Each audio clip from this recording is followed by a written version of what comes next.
لا هەرچوویەکەن و بینەری زوومن سڵاوتان لێبێت زوومی ئێمەی ئەم شەو لەسەر پرسی کوشتنی ئیسماعیل هەنیەیە بێگومان هەر لەگەڵ بیستنی ڕووداوەکە بڵاوبوونەوەی ڕووداوەکە لێکدانەوەکان زۆر بوون یەکسەر پرسەکە با بڵێین وا لێک درایەوە ئەم هەنگاوە جەنگی ئیسرائیل حەماس فراوانترەکە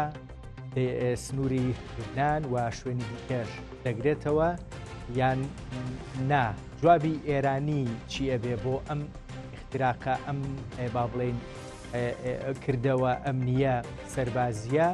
لە ناو خاکەکەی خۆیان و پێکانی یان بە ئامانجگرتنی یەکێک لە سەرکردە زۆر دیارەکانی ئەوەی خۆیان ناویان ناوە بەرەی مقاومە لە ئەگەری فراوانتر بوون ڕاستیەکەی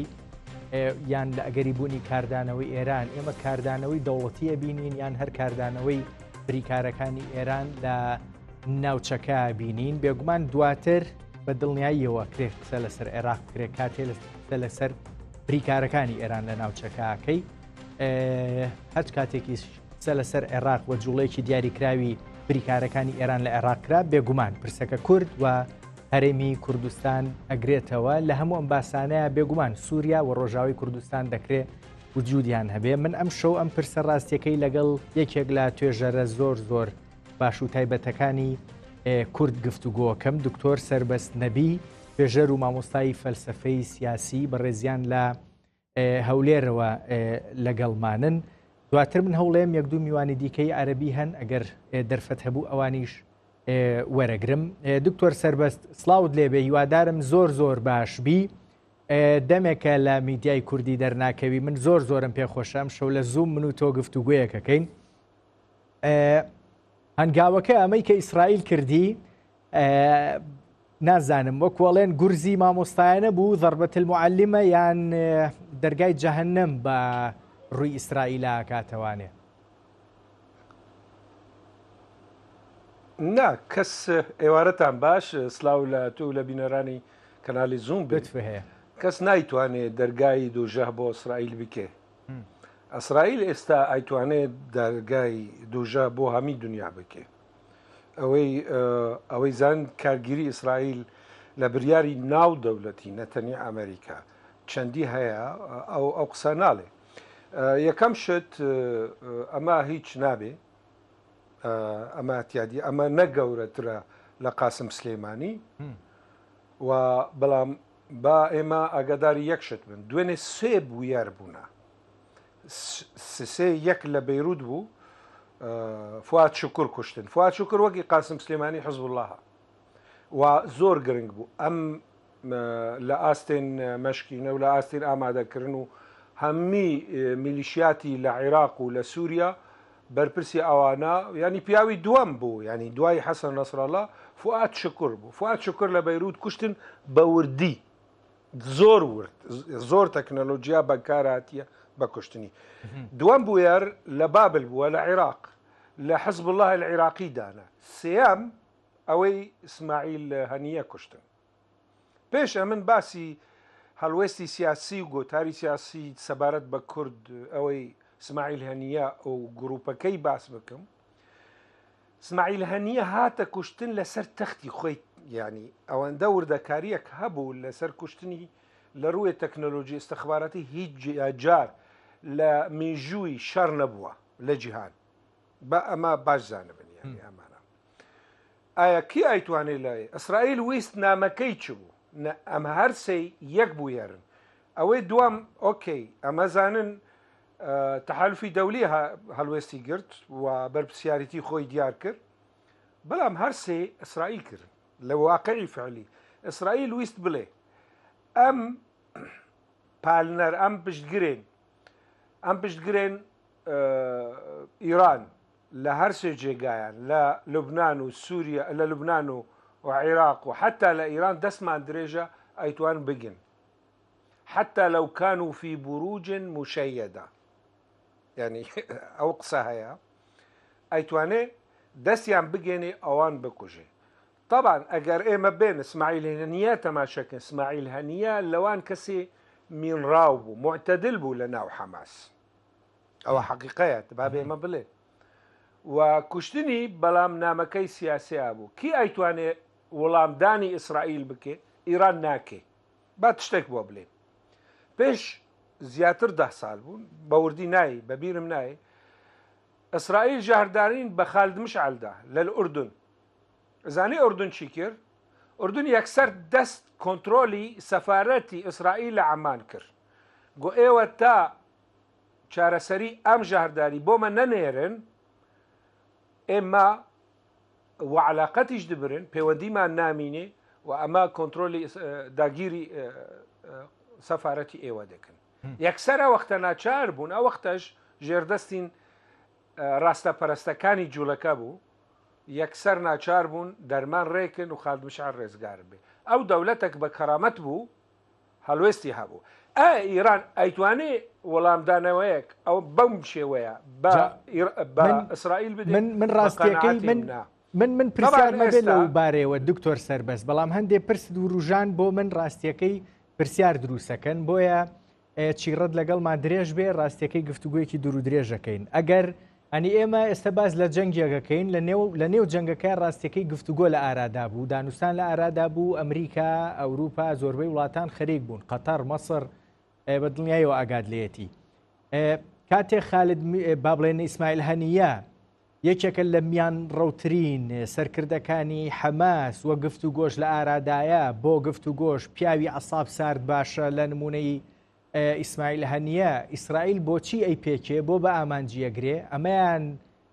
با بڵێن پەیامی تایە یان نەخێر نانە ئەمە بە خۆت پەیان بوو جگالەوەی بە وردی تۆزەکی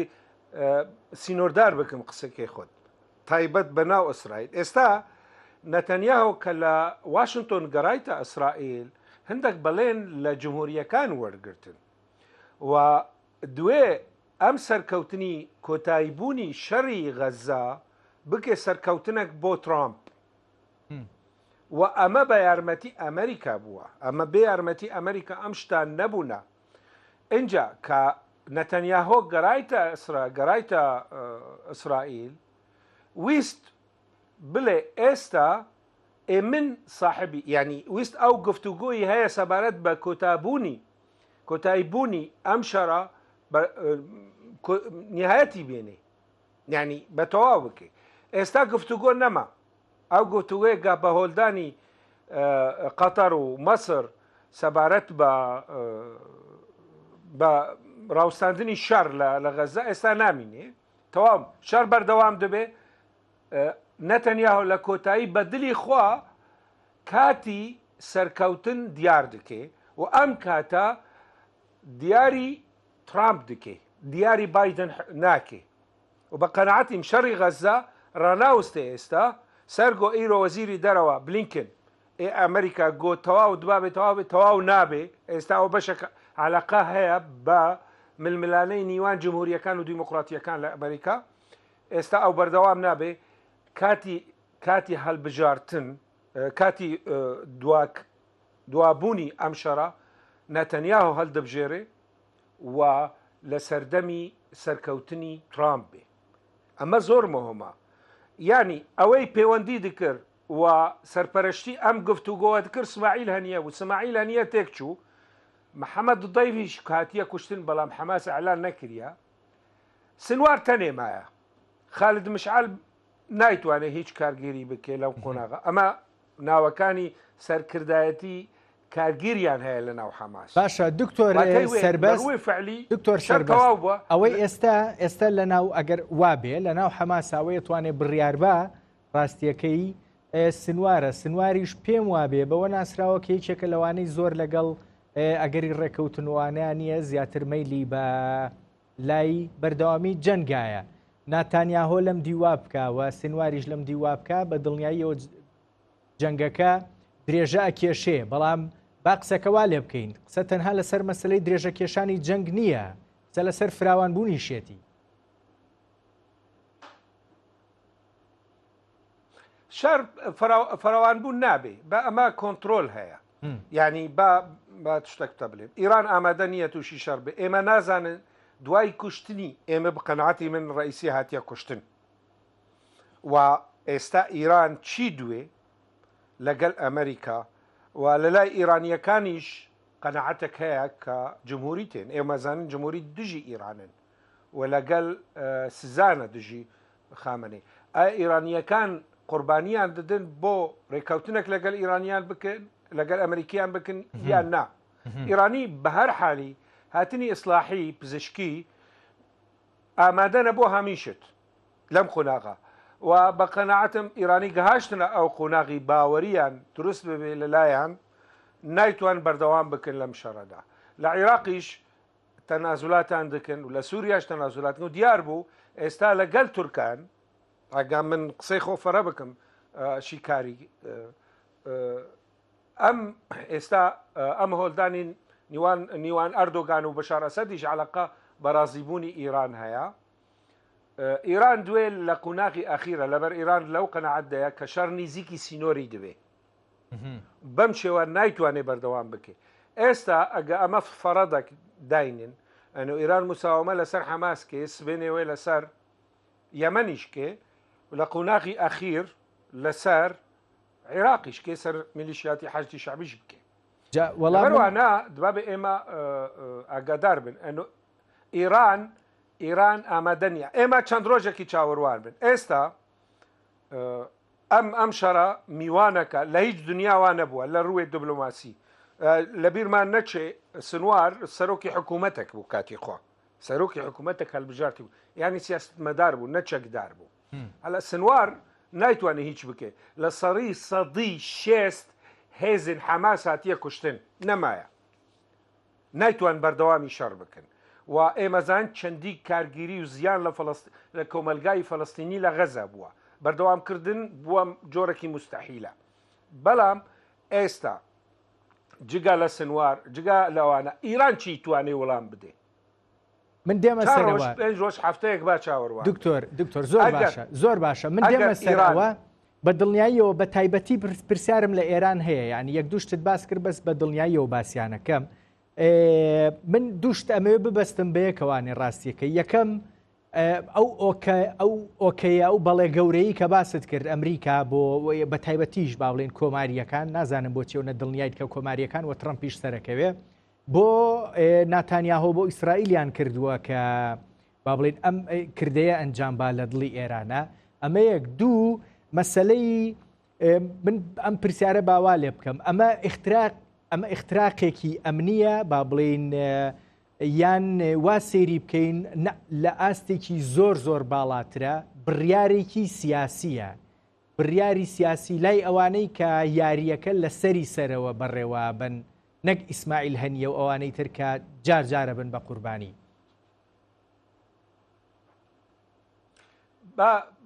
با تشتێک بڵێم ڕۆژی پاش کوشتنی ڕئیسی من لەسەر کەناڵەکانی عەرەبی باس کرد بە قەنەعەتی من تا ئێستا دووبارەش دکەم ڕئیسی نا بەڕێکەوتنە کاتە کوشتن ینی نا بە سوتفە بوو کوشتنی مەبەست پێ هەبوو بۆ ئانین بۆ سیناریۆکی جێبەجێ بکەن لە ناو دەسەڵات لە ئیران یەکەم شت وەلی فەقیه کوری خامنەئی دەین دوام شت کەسێک بێ ئەسلاحی بێ بتوانێت لەگەڵ ئەمریکیان ڕێکەوتنێک بکێ لە بواری چەکینەوەوی و بوارەکانی دیکە ئەگەر ئەم سیناریۆوە ڕاست بێ ئەمە ئیسماعیل هەنیەژی ڕاست بێت توزانێلۆ با تشتێکتە بڵێم هەر سەردانی ئیسماعیل هەنیە بۆ تەهران بزان بە بە سەرپەرشتی حرەسە سەوری و سۆبای تایبەت خامنەئی بوو حتى ئیسماعیل هەنیە نازانی بوو لە چێ دنوێ جێگای خۆی نازانی بوو ئەم جارە لە جێک داینە جێک زۆر نۆرمالە باشە جێک زۆر نۆرمالە و بە تەنە ئیسماعیل هەنیە و سۆبایەکی تایبەت ئەو بڵێن حارسێکی تایبەت لە گەلی هاتیە کوشتن و کەسێکی دیکە ئیرانی نهاتیە کوشتن ئەمە هەندێک گۆمان تێ دروستکردن ئایا ئیرانیەکان ویست نامەیەک بە ئیسرائیل و ئەمریکا بدێ ئەمە پرسە تۆ چۆن بینی دکتۆر سەربەست تۆ ئەمە چۆن نەبینی من مەبەستمە ڕاستیەکەی ئەوم بۆ ڕوونکەیتەوە چونکە ئەوەش ئەمڕۆ پرسیارە من پیاوی من نایتوانم ئەمە دەستگای ئستەخباراتی زۆر زۆر بەرز ینی توانە ئەمشتان بەس من شیکاردنێکی سیاسی دکم بە دڵنیایی بە هەر حالی ئەمن ئێستا دەڵێم بە هەر حالی ئەمە بە قەنەعەتی من دیار دەبێت لە هەلوێستی ئیران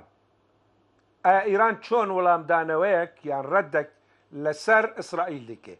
وەکی جاران وەکی چۆ لە قاعدە عین ئەسد لێکرد یان کە کاتی کوشتنی قاسم سلێمانی یان ئەوەی دیکە دوابێ ئێمە چاودێری بکەن ئەگەر ڕەدەکەی ئیرانی توند بێ و ئێشی زۆر بێ و زیانی زۆر بێ واتەی وێنا وان نییە لەبەر ئێمە زانن وەکی نمونەی ئوردن من باس کرد ئوردن دەوڵەتێکی زۆر کچکە و بێتوانە ئەیتوانی بۆ هەلوێست بەرامبەر ئیسرائیل بە هێز بدێ ئێستا ئیران ئەیتوانێت وەکی هەلوێستی ئوردن بدێ ئەمە جێگۆمانە دکتۆر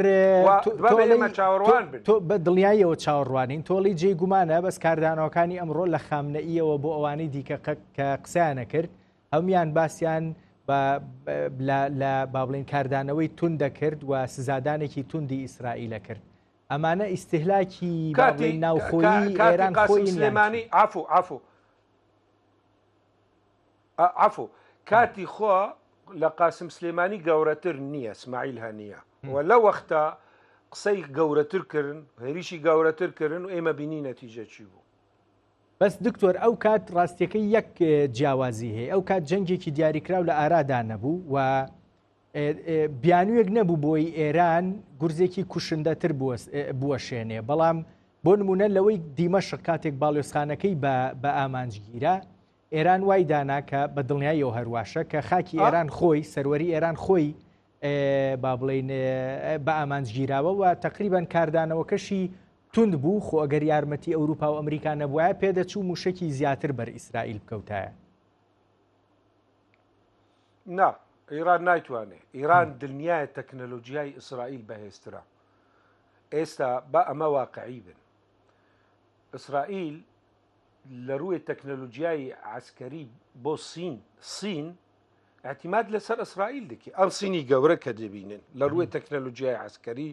و فرۆکخانەی و بالەفرەکانی چەکداریدا ئیسرائیل توانی بوو لە ڕووی ئەو سیناریوی دووەمە کە ئیسرائیل بەخۆی کردیا واتەوی ئیسرائیل گەهاشتیە ئاستێکی دەستکاری لە ناو بریاری لە ناو ئەمی بناغی سیاسی و ئەمنی ئیرانی بکێ ئەمە خراپترە لەوێش یعنی ئەمە کە بگێ ئیسرائیل بزان ئیسرائیل من گۆمانم نییە کە ئیسرائیل ینی لەبەر دوێنێ دیار بوو لە بەیروت چۆن بە وردی تا ئێستا لەشی فواد شکوور نەبینینە نازان چی پێ هاتیە تا ئێستا نازان لەش لەکوێیە ئیسرائیل لە ڕووی تەکنەلۆژی جگە لەوێ پشتگیری ئەمریکا لە ئیسرائیل بەتوانایە واقعی بن هێزی یەکەمە لە شەرق ئەوسەد بەگشتی لە بواری چەکین ئازمانیدا لە بواری چەکین ئەوەدا کەس نایتوانێت و ئیسرائیل ئایتوانێت ینی کە ڕۆژی ئیسرائیل ئێریش کرا یەمەن ئێمە بینی چی کرد بە یەمەن مینای حودەیدا دوای ئەو تورتێرا حوسیان تورتێرەیە تورتێرا ئەوەی ناردە بۆ ئیسرائیل یەکسەر مینای حودەیدا مینای وەحیدە تاکە بۆ یەمەنیەکان بۆ جیهانی دەرەوە یەکسەر تێک برن و ئەو مەسافەتی 2200 کیلۆمترە نیوانیان برین بێ پێویست بە هیچ بێ و گەڕایتن جێگای خۆت لەبەروانە باوەڕ ناکەم توانای ئیران هەبێ و خامنەئی ئێستا لە قوناغێک خراپدە ینی چەقۆ ئێمە بەعەرەبی دەڵێن با لە السکین على الحدين یانی چەقۆ بە هەردوو بەرەی تیژ خواردیە نایتوانێت چی بکەیت دلم پێ سوڵتێ دکتۆر کەمێک لەمە پێش ناتانیاهۆ قسەی کرد ئێوە باستان لە بەردەوامبوونی جەنگ کرد بە دڵنیاییەوە باسیشتان لە لاوازبوونی حەماس کرد بەڵام ناتانیاهۆ ئەڵێ ڕۆژانی سەخت لە بەردەممانن تۆ گەر خوێنەوە بۆ قسەکەی ناتانیاهۆ بکەی بە دڵنیاییەوە یان چۆن خوێنەوەی بۆکەی مەبەستی چییە ڕۆژانی سەخت لە چۆ لە باکووری ئیسرائیل لە غەزە لە ئاسمانەوە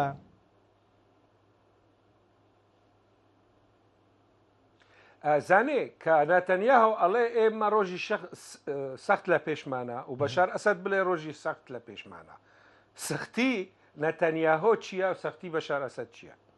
بەشار ئەسەد ئێستا کارەبە نییە، ئاو نییە، هیچ نییە، ئارامی نییە، هیچ لە سووریا نیە. سەختایەتی یعنی مردنی لە برسیبوونە لە سووریا. سەختایەتی لە لای نەتەنیاهۆ کە خەڵک نایتوانێت ڕۆژێک 24 ساعت بڕۆن عیشی خۆ کاری خوا. ئەوە سەختایەتی. سەختایەتی کە 100,000 جوو هەیە لە ئیسرائیل لە باکووری ئیسرائیل ئێستا لە مالی خۆی نییە، دوور خستنە برنە جێگای ئەوە بارێکی ئابووریە لەسەر ئیسرائیل. بەڵام بسەبارەت بە تێگشتنی مانەی سەختایەتی بەشار ئەساد 14 مەلیۆن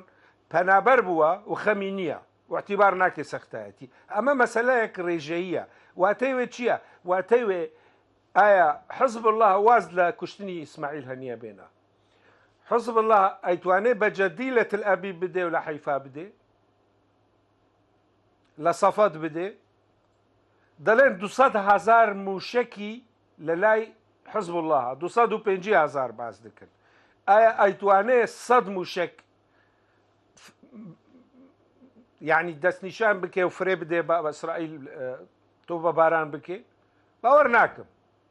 لەبەر نامەکەی دوێنێ کوشتنی فواد شەکر بەشی دووەم نامەکەی ئیسرائیل بە حەسەن نەسڕەڵڵا ئەڵێن ئێمە زانن تو بخۆی لە چێی، ئەگەمە بوێتە بکوژن ئەیتوانن تۆشی بکوژن. ڕۆژی یەکەم لەو موشەکە کە لە مەجدەل شەمس لە سووریا کەوت لە زەوی ئیسرائیل کە شارێکی سووریا ئەو کوشتنی منداڵان کرد، یەکسەر ئیسرائیل گوت ئێمە زانن کێ بریاردا بۆ ئەو موشک. ئیسرائیل لە ڕووی استخباراتی زۆر پێشکەوتووە.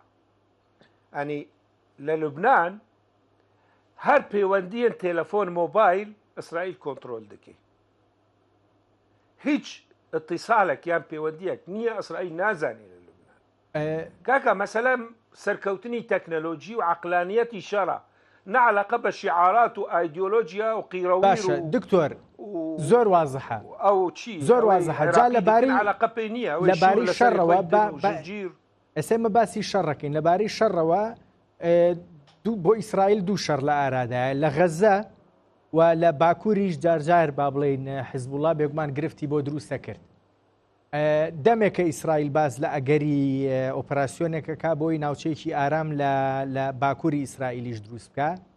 تەنانە دەگەر پێویست بکە بۆ چوونە ناو لوبنان. ئێستا ئەگەر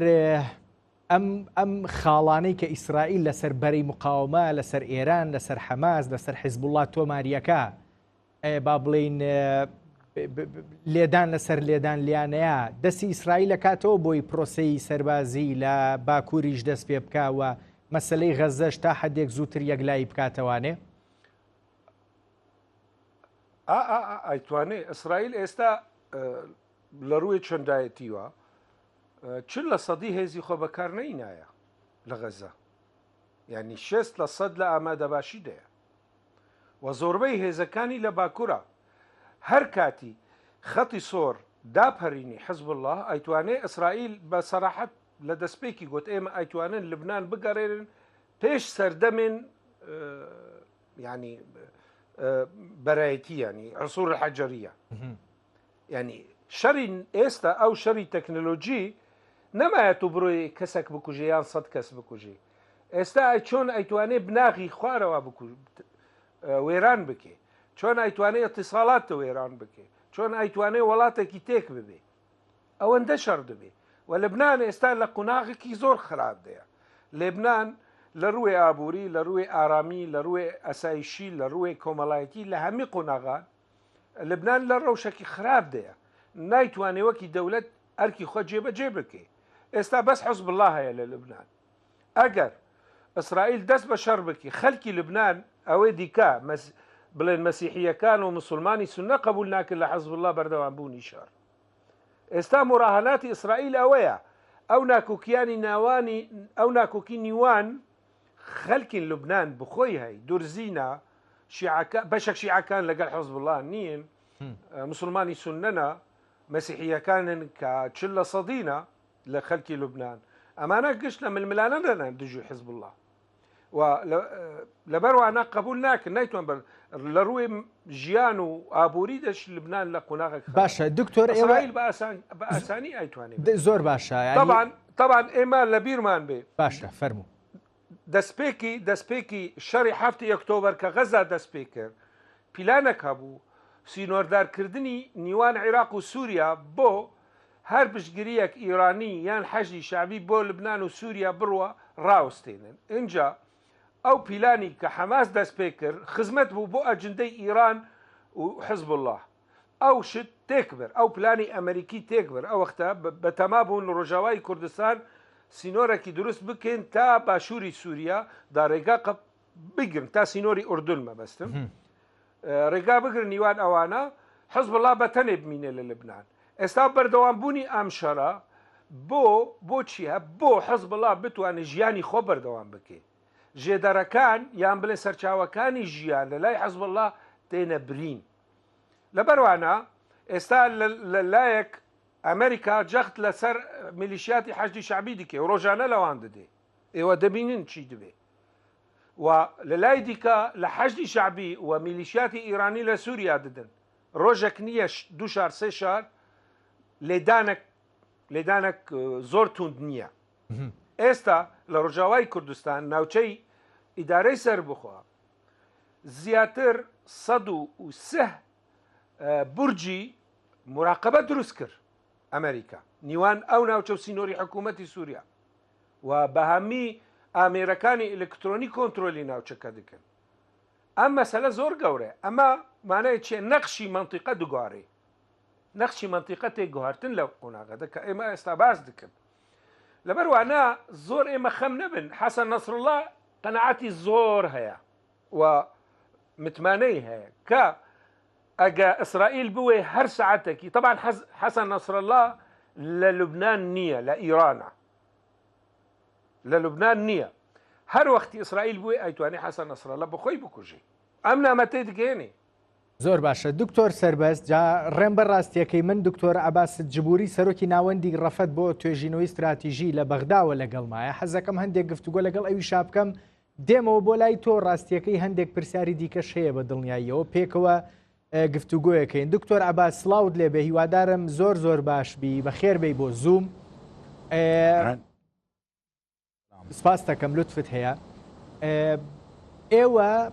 چۆن سەیری ئەم با بڵین بە ئامانجگرتنەی ئیسماعیل هەنیە لەلایەن ئیسرائیلەوەکەن لێکدانەوەکان کاردانەوەکان زۆربیان باز لەواکەن کە دەکرێت ڕاستیەکەی دۆخەکە ئالۆستر بکە دۆخی ناوچەکە ئالۆستر بکە و ئەگەری شەڕیش ڕاستیەکەی فراوانتر بکە هەرچەنە من میوانەکەمەوەی لە هەولێر لەگەڵمایە بە پێچەوانەوە ئەڵێ نەخێر ئیسرائیل پەیامەکەی گەیشت کە ئەوەی بیەوێ ئەتوانێ بیکە ئیتر بەسە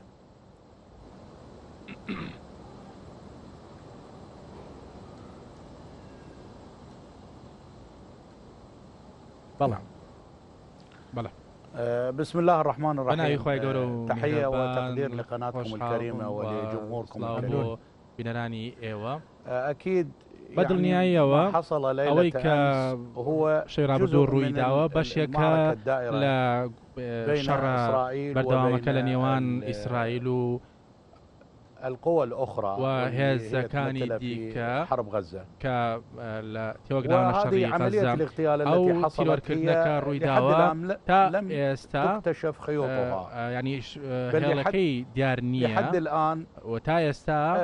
بعض التحقيقات التي تجري داخل إيران ولم تصدر أي وتا استا هيج بريارك ياخذ هيج أنجام ليكولينويك أنجامك إيران جين راو أنا أعتقد أنه من بيموايك أمرو ناوتشاك منذ 17 ولحد الآن تعيش وضع متأزم وضع يعني دوختي قرناوي وزور آلوز وبرلقري دەژی بين المقاومة وإسرائيل بري مقاومة وإسرائيل يكتسي ددن و چەند هەڵوێستێکیان هەبووە من پێم وایە وەڵامدانەوەکە ینی بە پێی ڕووداوەکە ئابێت و پێم وایە جنگێکی گەورە وەکو ناوچەکە نابێت و ناشکرە ڕێک ینی کۆمەلگەی نێودەوڵەتی ڕێگە نادات کە دۆخەکە بگۆڕێت بۆ شەڕێکی کەونی بۆیە چەند ینی کاردانەوەیە وەڵامێک دەبێت وەکەوەی کە ینی هاوشێوەی دوای تیرۆرکردنەکانی پێشتر کە ڕووی داوە بۆ نە پێشتر کۆمەڵێک لە ئەفسەری ئێرانی لە باڵەسخانەی سووریا کوژرات ینی دواتر ئێران بە چەند لێدانێکی سنووردار وەڵامی دایەوە بۆیە من پێم وایە بەڵێ چەند لێدانێکی سنووردار هەیە بەڵام ناگاتە ئاستی جەنگی فراوان لە نێوان ئەو دوو وڵاتە چونکە ئەوەی کە باسم کرد کۆمەلگەی نێودەوڵەتی ڕێگە نادەن جەنگەکە فراوان بێت لە ڕۆژهەڵاتی ناوەڕاست چونکە ناوچەیەکی زۆر زیندووە و دکتۆر عەباس ئەمە ئەگەر لە ڕووی با بڵێن سیاسیەوە بە دڵنیاییەوە ئەنی پەیامی هەیە پەیامی دیکەی تێدایە پرسەکە هەر پرسێکی ئەمنی اختراقێکی ئەمنی نییە لە ئێران کرابێ و ئیسماعیل هەنیە کوژرابێ بە دڵنیاییەوە جۆرێک لە پەیامی سیاسیشی تایە ئەم کردەیە گەیشتن بە چارەسەرێکی سیاسی خۆ پێدەچێ دانوستانەکان ڕابگرێ بەڵام لەوە چێ لەوێنە گەورەکەیە والێک بدرێتەوە کە گەیشتن بە چارەسەرێکی سیاسی بۆ شەڕی غەزە بۆ ئەو شەڕی ئێستا لە ئارادایە ئاسانتر بکە لایەنەکان والێ بکە کە ئیتر بەسە ڕاستیەکەی گفتوگۆ بێتە ئارا و چارەسەرێکی معقول بۆ دۆخەکە بدۆزرێتەوە ئەم لێدانێکی زۆر جۆری و نەوعی بوو چونکە ئەوەی کە ینی لە ناو تاراندا ڕووی داوە و کەساتێکی گەورە وەکو ئیسماعیل هەنیە کە پیاوێکی ئاسایی نییە کە سەرۆکی مەکتەب سیاسی حەماسە و ینی سەرکردایەتی دانوستانەکانی لەسەر ئاسی نێودەوڵەتی دەکرد بۆ وەساندنی جەنگی غەزە کە چەندین داواکاری هەیە بۆ وەساندنی لە هەموو ئاستەکاندا من پێم وایە کە ڕێکەوتنیەکی نێودەوڵەتی هەیە لە ناوچەکە دەگوزارێت بۆ ڕاگرتنی ئەم جەنگە دەنگی ئەوروپی هەیە تەنانەت لە ناوخۆی ئیسرائیلش ئەو دەنگانە هەن و لە ناوخۆی ئەمریکاشدا داوای وەساندی ئەم جەنگە دەکەن ئەم جەنگە ژمارێکی زۆر شەهیدی لێبووەتەوە ژمارێکی زۆر بریندار و چەندین شاری وێران کردو بە تەواوەتی و لەوانەشە بچێتە ناو چەند شارێکی دیکە کە دوورن لە ناکۆچێکەوە بۆیە من پێم وایە چەند دەست پێشخەریەک دەبێت ئەمڕۆ ئەنجومەنی ئاسایشی نەدەوڵەتی دانیشتنێک دەکات بۆ گفتوگۆکردن لەسەر ئەو تیرۆرکردنە و ینی پاڵنەر و هۆکارەکانی بەڵام تا ئێستا هیچ لایەنێک بەرپرسیارەتی ڕانەگەیاندووە ئەوەی کە بەسەر بەڕێز ئیسماعیلی هەنیە هاتووە بەڵام ئاماژەکان دەڵێن کە ئەو لێدانە ینی چوارچێوەی تەنها لە چوارچێوەی ئەمریکا ئیسرائیلیەیە وەکەوەی کە بەبێ زانیاری و لە ڕێگەی شارەزایانی و شیکەرەوەی سیاسی و لە ڕێگەی میدیاکانیشەوە خوێندنەوەمان لە بابەتە میدیایەکان لە شەوی ڕابردوو تاکو ئێستا بۆیە من پێم وایە دوای هەموو تەنگەتاویەک کرانەوە دەبێت ئەمڕۆ جیهان دەیەوێت ئەم شەڕە بوەستێنێ بەڵام بۆن ناتانیاهۆ هەندێک کەسێ نایەوێت بۆن منە ناتانیاهۆ نایەوێت چونکە دەزانێت زۆر باش دەزانێت کۆتایی جەنگ دەدرێتە دادگا بە تایبەتی کە ئێستا دادگای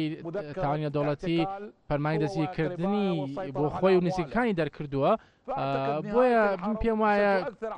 کۆتایی ئەم جەنگە کاریگەری بۆ سەرم کەسایەتیە بێت بۆیە دەستی کردو بە جەنگەوە و دەیەوێت بەردەوام بێت بەڵام چەند لایەنێکی ئەمریکی هەر تەنانە لە ناوخۆی ئیسرائیلیشدا دەیانەوێت ئەم جەنگە بوەسێنرێت زۆر باشە دکتۆر عەباس ڕاستیەکەی پرسێک کە قسەی لەبارەوە کرا ئەگەری کاردانەوەیە و بە دیاریکراویش باز لە کاردانەوەی ئێرانەکرێ من ڕای میوانەکەم لە هەولێر وەرگرت و وەڵامی خۆمیشم وەرگرتوەتەوە ڕاستیەکەی من ئەمێ ڕای ئێوە بزانم ئێمە کاردانەوەی دەوڵەتی لە ئێرانە بینین یان نەخێر ئێران لە ڕێگەی بریکارەکانیەوە لە ڕێگەی گروپە چەکدارەکان لە عێراق لە لوبنان حتا حەماس خۆی ئەگەر با بڵین کردەی سەربازی زیاتر بکە بەرامبەر بە ئیسرائیل شاهیدی کامیانە بین زیاتر پێدەچێ وەڵامە ئێرانیەکە چۆن بێت؟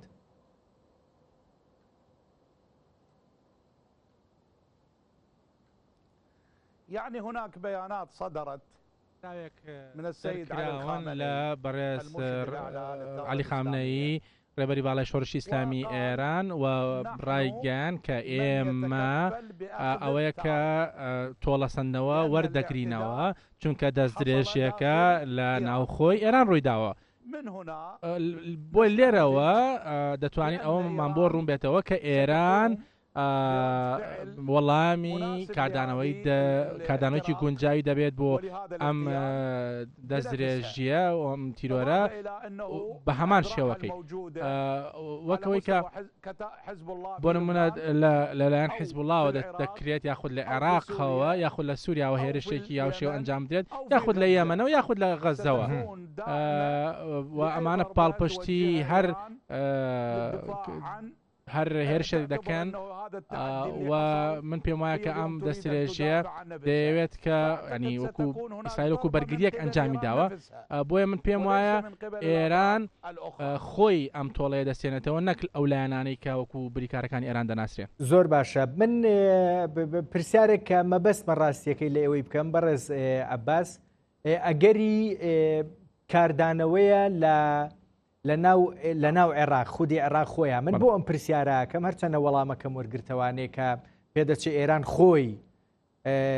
وەڵام باتەوە بەڵام چەند ڕۆژێکە گروپەکانی با بڵین مقاومە بەرەوەی بەناوبەرەی مقاومە لە عێراق هێرشەکانیان بۆ سەر ئەمریکا دەست پێ کردوێتەوە و بڕیاریان داوە کە ئەو مودەی بە سوودانیاندا و ماوەی بە سوودانیاندا بۆی لەگەڵ ئەمریکا ڕێک بکەوە بۆ چوونە دەرەوەی هێزەکانی ئەمریکا ئەمە کۆتایی هاتووە و هێرشەکەنەوە حەدەسێکی لەم شێوەیە ڕووداوێکی لەم شێوەیە بۆی هەیە زیاتر دەستی گروپە چەکدارەکان کاتەوە لە عێراق گورز لە ئامانجە ئەمریکیەکان بوەشێنن.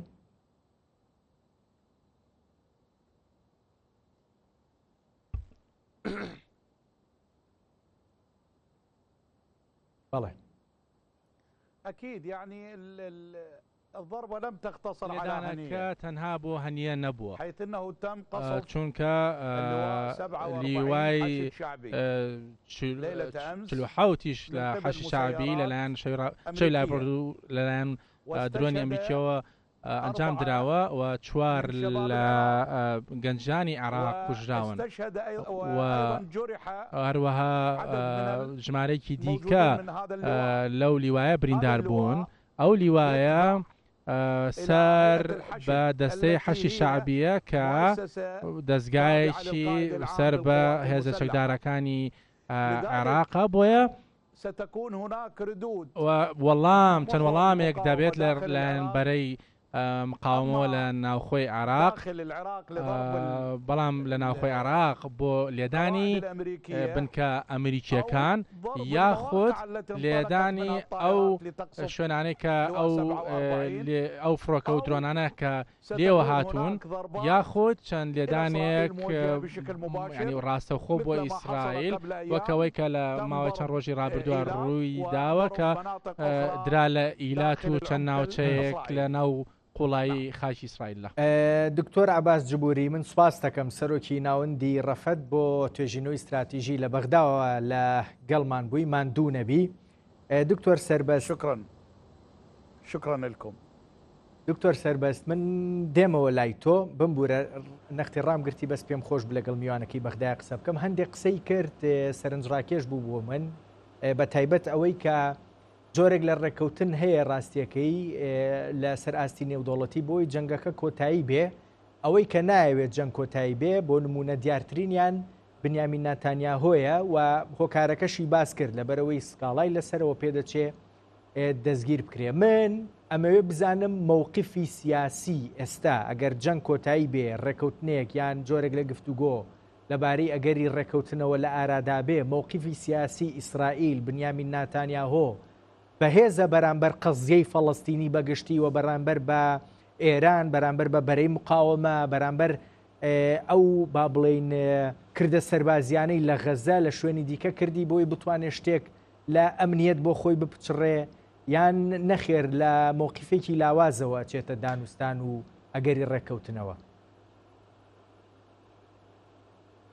نا قوربان زۆربەی ئەو محەلی سیاسی ئەوەی بەسەر تەوەری مقاوەمانە خۆ بەناو دکن ئەمانە دلی خۆب بەو قسەیە خۆش دکن کە نەتەنیاهۆ ئەیچێ زیندان تشتێکوە حەقیقی نییە. ئیسرائیل دەولەتێکی قانونیە دەولەتێک دادگاتەیە و دەسەلاتی دادگایی یعنی لەوەی ناسەر بخۆیە ئەم شتان نییە. ممکنە گفتوگۆ لە ممکنە داوا زۆربەی سەرۆکوەزیران و سەرۆکی دەوڵەتی ئیسرائیل داوای مەحکەمەکردنە بە کۆتایی حکم و بوونە جێگای بەرپرسیاری بەڵام زندانی نەکردە و ئەردۆگان و نەتەنیاهۆ نە لە خەمیاوەیە نە لە خەمی زیندانە. نەتەنیاهۆ ئێستا وەکی پیاوەک بیر دکێت کە پیاوەکی بەرپرسی مەسیری دەوڵەتی ئیسرائیلە و قوربانی ئەم کێشەیە چی بێ ئێ بدێ لەبەروانە هیچ وەڵامدانەوەیەک بۆ دیموقراتیەکانی ئەمریکا و بایدن نەدا لەبەر ئەوەی لە 7 ئۆکتۆبەر بووی خراپترین شت بوو لە تاریخی دامەزراندنی دەوڵەتی ئیسرائیل تا ئێستا ئەوەی ڕوویدای. لەبەروانە قبول ناکەی ئەگە سەرکەوتنێک بە تەواوی نێنێ و ئێستا سەرکەوتن سەر حەماس نەتەنیا خۆستەکی ئەردۆگا ئای هەوارە ئەردۆگا ناتانیاهۆیە دکتۆر بزانم تایبەت ئەمێ بزانم ئەو سەرکەوتنەی ناتانیاهۆ ئیسرائیل ئەوێت چییە؟ ئەو بیرۆکەی خۆ ئەو بیرۆکە تەواوکەم یاڵڵا ئەو خۆستەک نەتەنیا خۆستەکی ئیسرائیل و نەتەنیا ئەو خۆستەکی دەوڵەتین عەرەبینە. توزانەی ماناوی چییە لەم شەڕە حەماس دەربچێ بێشکاندن یان بە سەرکەوتن ئەو سەرکەوتن هەر نەما بەسیانی نەشکێ. دەوڵەتین عەرەبی زۆربەیان سعودیە ئیمارات کوێت بەحرەین گشت دوێن حەماس نەمینێ مەسەر ناخوازی بمینێ ینی نەمانی حەماس ئێستا خۆستێکێک عەرەبیە پێش خۆستێکێکی ئیسرائیلی بێ. بۆچی دکتۆر سەربەست پشتگیری حەماس بۆچی وڵاتانی عەرەبی نەتەنیاهۆ پەرە بۆ حەماس دەبرن پەرێ قەتەر دەبرن سەبەب چییە؟ بۆچی ئەیانەوێ حەماس لاواز بیان نەمێنێ چارەسەر ئەو کات لەگەڵ ئیسرائیلە گەیشتن بە چارەسەر زمانی گفتوگۆ ئاسانترە بێ لەگەڵ ئیسرائیل ئەوەیە مەسەلەکە؟ لەبەر سەرکەوتنی حەماس سەرکەوتنی ئیرانە و دەوڵەتین عەرەبی زۆربەیان لە مەسەلەی حەماس تەماشا دەکەن وەکی دەستدرێژایی تورکیا و ئیران دەرەجەیەک ئیرانە نە تورکیایە. واز لە ئەو قسەی قۆری ئەردۆگان بینە ئەوەی کە دەڵێ ئێمە هێزمان ڕەوانی ئیسرائیل دەکرد فەڵەستین دەکرد ئەو قسە بۆ گاڵتەکردنە بە مشکن و سوکایەتی بە مشکن ئیسلامیەکانە. ئەمە واقعی حەماس دەستی ئیرانە لە دەریای سپی و لە لبنان و سووریا و لەبەروانە سەرکەوتنی حەماس سەرکەوتنە بۆ ئیران. دەوڵەتین عەرەبی ئامادەنە فەڵەستین گشتێک بچێ قبول بکن بەڵام قبول ناکن ئیران لەوەی سەرکەوێ. ئەمە لەلایەک. لە لای دوام یەمینی ئیسرائیلی یەکەم بوو نەچاپ و میڕاوەکانی ئیسرائیل پشتگیری حەماس کردن. نەتەنیاهۆ بوو ئەوەی پشتگیری حەماس دەکرد. نەتەنیاهۆ بوو ڕێگا نەدا هەڵبژارتن لە غەزە ببێ. ئێستا کە حەماس نەمینێ ڕێخستنی فەڵەستینی تێن منەزەمات التەحریر تێ ئەماناتێن. ئێستا زۆر سیناریۆی کە بەناو دەکەن ڕۆژی یەکەم ئەو سیناریۆ جێبەجێ دەبن. ئەو سیناریۆکان مەسر لەگەڵ ئیمارات لەگەڵ سعودیە لەگەڵ ئەمریکا جێبەجێ دەکێ. دکتۆر من یەک پرسم بەلاوە گرنگە باسی بکەم چونکە حقیقت ئەیبەستمەوە بە کوردەوە بە تایبەت لە سووریا لە ئەم ماوەی ڕابردوو ئێران بە تایبەت لە دوای مردنی یان ئەوەی تۆ ناکوشتنی ئیبراهیم ڕەئیسی بەردەوام با بڵێن خامنەی قسەیەکی هەیە ناوی ناوە پاشەکشەی قارەمانانە هەر کاتێک بێوێ بێتە دۆخێکی شلەتێن و ئاسایی لەگەڵ وڵاتانی ڕۆژئاوا و ئەمریکا چەمکێکی سیاسی داهێناوە ئەڵێ پاشەکشەی قارەمانانە ئێمە گفتوگۆ ئەەکەین ئەکەونە دۆخێکی ئارامتر لەگەڵیان لەگەڵ ئەمریکا وڵاتانی ڕۆژاوە بۆی دۆخێکی باشتر ڕاستیەکەی بۆ ئێرانیەکان بخوڵقێنین. ئێستا وا دیارە ئێوەش باستان کرد ئێران ئەم دۆخە ئارامەی ئەوێ ئەم پاشەکشێ قارەمانانەی ئەوێت. ئەمە لە سووریا من حەزەکەم بزانم کاریگەری چییە بێ لەسەر ڕۆژاوای کوردستان بۆ ئەم پرسیاراکەم چونکە پێدەچێ بەشێک لە پاشەکشەکە پەیوەست بێبەوەی کە ڕژێمی ئەسەد لەگەڵ تورکایە بە شێوەیەک لە شێوەکان پەیوەندیەکانی ئاسایی بکاتەوانەیە بە دڵنیاییەوە پێدەچێ ئەمەش لە زیانی کورد لە ڕۆژاوای کوردستان بێت. نەزانم کاتم چەندە بۆ ئەو بابەتە باس بکەم قسە بکە من لە کۆنگرێک تایبەت بووم لە کۆنگرێک تایبەت بوون لەگەڵ لە جنێف لەسەر ڕەوشی سووریا ینی ڕەوشی ڕۆژاوای کوردستان لەوەشی سەفیری ئیرانی لەوێ بوو و زمانی عەرەبی زۆر باش بوو. من لەلایەک لێ پرسیم گوت و فارسی یان ئازەری مەبەستێک من پێیا بوو گوە من فارسم من هەندێک شعری فەردۆسی خۆن پێخۆش بوو. من لێ پرسی ئایا لۆ ئێوە پشتگیری عەلەویان دەکەن لە سووریا و پشتگیری کورد ناکەن. ئێوە ئەوەی باس کرد کە ئێمە کورد زۆر خۆش دوێ و کورد برایمانە و یەک ڕقمان هەیە و یەک ئەوە هەیە. ئەم گۆ باشە لۆ ئێوە پشتگیری کورد ناکەن پشتگیری عەلەویان دەکەن عەلەوی نایتوانن هیچ ئستراتیجیەک ئیرانی جێبەجێ بکەن لە دەریای سپی. ئێمە کورد ئایتوان بکەن. گۆ کاکە ئێمە ئەگە پشتگیری کورد بکەم پێ گوت مگو ئەگە ببن جەخت لەسەر بەشار ئەسەد بکەن سبێنێ بەشار ئەسەد ئەیتوانێت دەستور بگوارێ و حکمی ذاتی بە کورد بدێ. گۆ کاکە ئێمە وا ناکەن لەبەر ئەگە ئەم مەسەلەی کورد لەوەی چارەسەر بکەن ئەمە براکانمان عین واگۆ براکانمان لە ئیران ئەمە چۆن بکەن و ئێمە کێشە لەگەل ئازەریان هەیە و لەگەر بلوش هەیە و لەگەل ئەوەی دیکە و عەرەب و ئەو ئێلە. ئیرانی ئامادە نییە هیچ مەسەلەی کورد ئەوە بکێ و نە لە خەمی چارەسەرکردنی هیچ مەسەلەی کوردە لە هیچ جێگایەک. بەڵام لەم قوناغی ئەخیرا تشتێک ڕوویدا و قەناعەتی منی شخصی ئەوەیە کە ئەم ڕێکەوتنێک نەهینی هەیە نیوان ئەردۆگان و خامنەئی و داگیشکردنی بەرجەوەندی خۆ لە سووریا و عێراق بکەن. ئەم ڕێگە پێدانی هاتنی سۆبای تورکیا بۆ عێراق بۆ کوردستانی عێراق و ئەو دەستی وردان و سووتاندن و داگیرکردنە لێرەوە بەرامبەر ئەوەینا قبولکردن بوو کە چی لە سووریا ببێ. ئەوەی ئەردۆگانی پێدا ئەردۆگان بڕەوەی لەگەڵ بەشار ئەسەد ئەردۆگان ئێستا دەستی بەشار ئەسەد ماش دەکێ بۆ ڕێکەوتنێک لەگەڵ بکێ و هەمی پەنابەرانی سووریا بگەڕێنێ و خۆلەو کێشەیە دەربکێ. ئیران بەوەی ڕازیە بەڵام کێشەکە لە چێە؟ ئێستا ململانە نیوان رووسیا و ئیران هەیە. ڕووسەکان دوێن پرۆسەسی لە هەڵهاتن یان پرۆسەسی ڕێکەوتن نیوان بەشار ئەسەد و ئەردۆگان ژێر سەرپەرشتیان بێ بەڵام ئیران قبول ناکە ئیران دوێ ژێر سەرپەرشتی ئەوە نابێ بۆ بەرجەوەندیە خۆ هەمی لە سووریا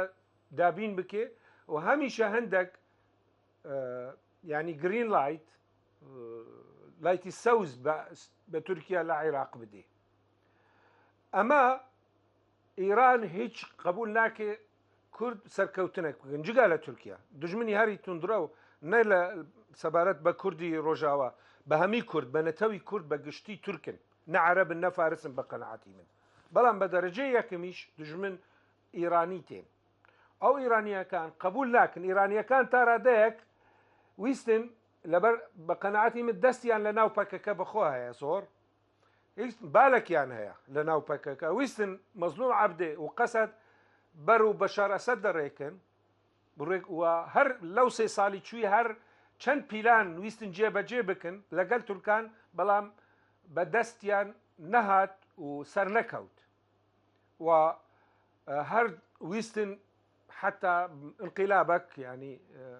لا مظلوم عبدێ بکەن بۆ کەسێکی دیکە لە جێگای دەینن بڕۆین یەکسەر لەگەڵ بەشار ئەسەد اتفاقی بکەن و هێزی سووریا دیموکرات ببێ فەیلقی پێنجەمین ینی بەشێک بەسەر هێزی ریژیمی سووریا بێ و هیچ مافی کوردی جێبەجێ نەکن. لەبەروانە ئیرانیەکان زۆر زیرەکترن لە تورک، ینی تورک لە سیاست تێناگەن بە ئەمە سەریح بن، بەڵام ئیرانیەکان زۆر زیرەکن و شەڕی ئیرانیەکان ئەمە خەلەکێک تایبەت دوێ ئێمە باس بکەن، ینی ئەم کاتمان نییە. ئیرانیەکان ئەو شەڕی دکن و ئەو دەست درێژایی دکن لە ڕۆژهەلاتی ناوەڕاست لە سووریا و لە عێراق، پلانیان نەبۆ ڕێزگارکردنی قودس و ئەو قسەی قۆری ئایدیۆلۆژی ئیسلامیەکانن، هیچ شتێکوان نییە. ئێران دوێ خۆوەک هێزەکنەوەی لە ڕۆژهەلاتی ناوەڕاست خۆفەرز بکەیت چۆن کوریا باکوور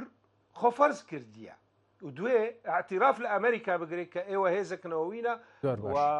خاونی بریارن لە عێراق و لە وڵاتان. زۆر باش. ئەمە نەشەڕی ئستراتیژی، ئەمە شەڕی استراتیژیە، نەشەڕی نەتەویە یان سیاسیە. ڕوونە دکتۆر سەربەز نەبی توێژەر و مامۆستای فەلسەفەی سیاسی، سوپاس دەکەم لە ئەولێر و لەگەڵ مابووی. سپاس بۆ وەج لطفە هەیە باتانە.